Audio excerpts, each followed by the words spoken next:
মঞ্চটা ফাইনালের সৌম্য সরকার তুললেন 4 ছক্কার ঝড়। চিরচেনা শট, চিরচেনা উদযাপনে মন কাড়লেন সবার।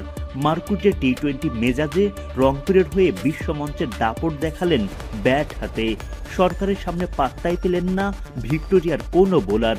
সৌম্যর ব্যাটে মেগা ফাইনালে বড় পুঁজি রংপুর রাইডার্সের। শনিবার ভোরে গ্লোবাল সুপার লিগের ফাইনালে মাঠে নামে রংপুর রাইডার্স, প্রতিপক্ষ ক্রিকেট ভিক্টোরিয়া। টস জিতে আগে ব্যাটিংয়ের সিদ্ধান্ত নেন অধিনায়ক নুরুল হাসান সোহান।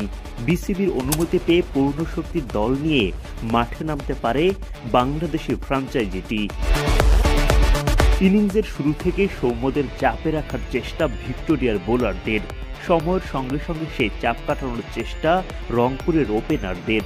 রানের চাকা সচল রাখেন স্টিভেন টেলর, তার সাথে তাল মেলানোর চেষ্টা সৌম্য সরকারের। পাওয়ার প্লের 6 ওভারে কোনো উইকেট না হারিয়ে রংপুর তোলে 40 রান।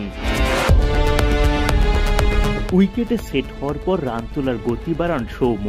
তার ব্যাটে দেখা মিলতে থাকে 4 ছক্কা। সেই সুবাদে বাড়তে থাকে রংপুরের রান তোলার গতি। 10 ওভার শেষে বিনা উইকেটে রংপুর তোলে 76 রান। ভিক্টোরিয়ার বোলাররা যেন কোনো মতে আটকাতে পারছিলেন না রংপুরের 2 ওপেনার সৌম্য ও স্টিভেনকে। চোখ ধাঁধানো সব শটে মাঠ মাতিয়ে রাখেন সরকার। দারুণ সঙ্গ দেন টেলরও। ওপেনিং জুটি পার করে 100 রানের গন্ডি। পার্টনারশিপে শতক পার করার পর রংপুরের 2 ওপেনার তুলে নেন 50 তুলে সরকারের পক্ষ থেকে সে চিরচেনা উদযাপন, সাথে সৃষ্টিকর্তার প্রতি কৃতজ্ঞতা। 50 করে ব্যাট উঁচিয়ে ধরেন টেলরও। দুর্দান্ত ব্যাটিং করতে থাকা 2 ওপেনারের সম্মানে ডাগআউট থেকে তখন করতালির মেলা। 49 বল থেকে 68 রান করে থামেন টেলর। 3 নম্বরে নামা সাইফ হাসান বিদায় নেন মাত্র 6 রান করে। তবে তখনও উইকেটে তাণ্ডব চালাতে থাকেন সৌম্য।